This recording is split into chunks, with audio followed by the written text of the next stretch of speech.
अग्निवीर, अग्निवीर, अग्निवीर।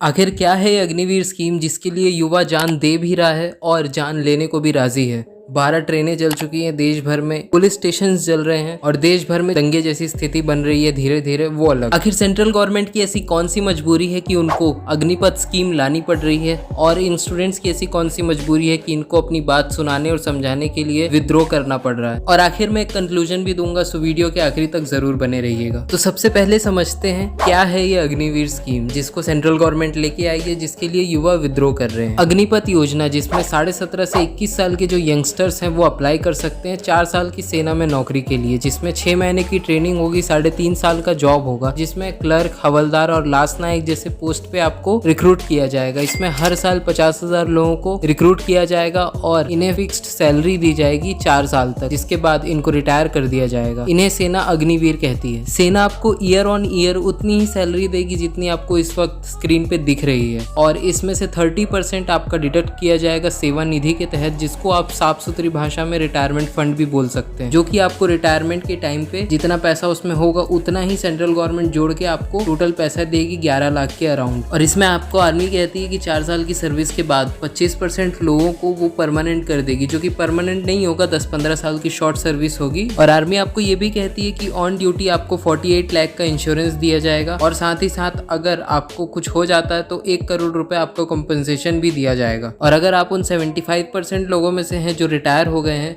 तो उनको एक सर्टिफिकेट भी दिया जाएगा, जिससे उनको जॉब या फिर लोन लेने में आसानी होगी, ताकि वो अपना सेकंड करियर शुरू कर सकें। और साथ ही साथ आपको 10% रिजर्वेशन भी दिया जाएगा आसाम राइफल्स में, और जितने पब्लिक सेक्टर है उसमें डिफेंस रिलेटेड जितने जॉब्स होंगे उसमें। चलिए, ये तो बात हो गई अग्निपथ योजना की, पर सवाल तो ये है कि इसको लाने की जरूरत क्या है। पहले भी भारतीय सेना में रिक्रूटमेंट होती थी, पहले भी आर्मी काम करती थी, तो फिर अग्निपथ योजना को लाने की जरूरत क्या है, अग्निवीरों को बनाने की जरूरत ही क्या है। इसको लेकर इंडियन आर्मी का कहना है कि इंडियन आर्मी की एवरेज एज, आज इंडियन आर्मी की एवरेज एज 32 से 33 साल है, लेकिन अगर ये अग्निवीर स्कीम सक्सेसफुल हो जाती है तो इंडियन आर्मी की एवरेज एज 25 से 26 साल हो जाएगी, जिसके बाद आर्मी बहुत यंग हो जाएगी। और करगिल वॉर के बाद एक कमेटी बैठी थी जिसका नाम सुब्रमण्यम कमेटी है। उस कमेटी का कहना था कि आर्मी का यंग होना बहुत जरूरी है, ताकि आर्मी बहुत अच्छे से लड़ सके और बहुत जल्दी काम कर सके। और दूसरी बात जो कही जा रही है वो है आर्मी का बजट। आर्मी का टोटल बजट इस वक्त 5,25,000 करोड़ है, जिसमें सैलरी और पेंशन में ही सिर्फ 60% चला जाता है। और अगर आप मेंटेनेंस को छोड़ दें तो आर्मी के पास इतना पैसा भी नहीं बचता कि वो नए हथियार खरीद पाए और आर्मी को जरूरत के मुताबिक भी अपग्रेड कर पाए। जरूरत से ज्यादा रखने का तो छोड़ ही दीजिए। इसलिए आर्मी अभी अग्निपथ योजना लाना चाहती है। अग्निपथ योजना के जरिए आर्मी सेना में मॉडर्नाइजेशन लाएगी, और अभी ऑन एन एवरेज एक जवान को रेगुलर सैनिक बनाने में 11 करोड़ रुपए का खर्च आते हैं, फैसिलिटीज अलाउंस वगैरह देके। टूर ऑफ ड्यूटी के आ जाने से ये खर्च 1 करोड़ में सिमट जाएगा, जिससे सीधे सीधे 10 करोड़ रुपए एक जवान के पीछे बचेंगे। और हर साल 50 से 60 हजार जवान आर्मी में लाए जाएंगे, यानी कि हर साल टूर ऑफ ड्यूटी के कारण 50 से 60 हजार करोड़ रुपए बचेंगे, जिससे आर्मी को और मजबूत बनाया जा सकता है और मॉडर्न बनाया जा सकता है, और अच्छे नए और मजबूत हथियार खरीदे जा सकते हैं, खतरनाक हथियार खरीदे जा सकते हैं। और सिर्फ आर्मी की इस अग्निपथ योजना के जरिए सरकार और भी बहुत कुछ करना चाहती है। जैसे कोविड-19 के पहले हर साल 60,000 लोगों की भर्ती होती थी और 60,000 लोग रिटायर होते थे आर्मी से, लेकिन कोविड की वजह से 2 साल तक भर्तियां रुकी रही, यानी अप्रॉक्स 1,20,000 सैनिक रिटायर हुए लेकिन भर्ती नहीं हुई उनकी। और अभी 4 साल तक परमानेंट रिक्रूटमेंट होगी ही नहीं, यानी अग्निवीर वाले बस 4 साल तक काम करेंगे। उसके बाद 50,000 जिन लोगों को रिक्रूट किया जाएगा उसमें से 12,500 जो कि 25% होंगे, उनको ही परमानेंट जॉब दी जाएगी, जो कि शॉर्ट सर्विस कमीशन के अंडर काम करेंगे 10-15 साल के लिए। के बाद उनको रिटायर कर दिया जाएगा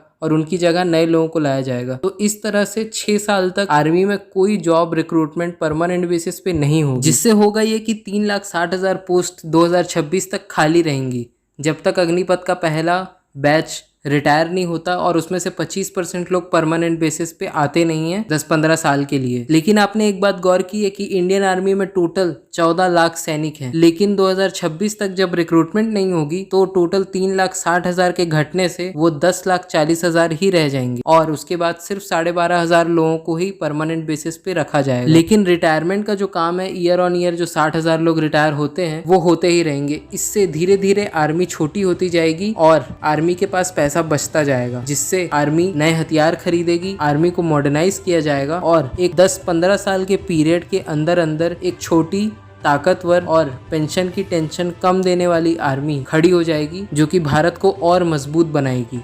तो सुनने में तो ये योजना बहुत सही लग रही है और ये भारतीय सेना को यंग भी बना रही है, आर्मी में रिफॉर्म भी ला रही है। तो फिर दिक्कत क्या है? क्यों ये ट्रेनें, बसेस, पुलिस थाने जला दिए जा रहे हैं, लोगों की गाड़ियों को जला दिया जा रहा है? आखिर क्यों स्टूडेंट्स अग्निपथ योजना का विरोध कर रहे हैं? तो इसके 2 कारण है। पहला कारण है कि जो कोविड-19 के कारण 2 साल से भर्ती बंद थी, तो जिनकी उम्र 21 साल थी 2020 में, वो अब 23 साल के हो चुके हैं और उनको ऐसा लग रहा है कि उनके हाथ से ये स्कीम की बेनिफिट्स चले गए हैं, इसलिए ये विरोध शुरू हुआ। दूसरा कारण जिसने इस विरोध को आग दी वो है जॉब सिक्योरिटी, पेंशन और फ्यूचर का डर। जॉब सिक्योरिटी ऐसी कि अगर किसी भी आर्मी मैन को कुछ भी होता है तो उसके परिवार को लाइफ टाइम पेंशन दिया जाता था, और अगर कुछ नहीं भी होता है तो भी उसको और उसकी फैमिली को हेल्थ केयर फैसिलिटीज और वो सारे फैसिलिटीज जो एक सर्विसमैन को मिलते हैं आर्मी में, वो दिए जाते थे। लेकिन टूर ऑफ ड्यूटी के आने के बाद से ये फैसिलिटी सिर्फ 25% लोगों के लिए रह गई जो सिलेक्ट होंगे, बाकी के 75% उनको ये फैसिलिटीज नहीं मिलने वाली है। और फ्यूचर का डर स्टूडेंट्स को इसलिए सता रहा है क्योंकि 4 साल बाद जब वो आर्मी से रिटायर होंगे, 75% लोगों के पास कोई ऐसी स्किल नहीं होगी जिसके बदौलत उनको कोई अच्छी जॉब मिल सके।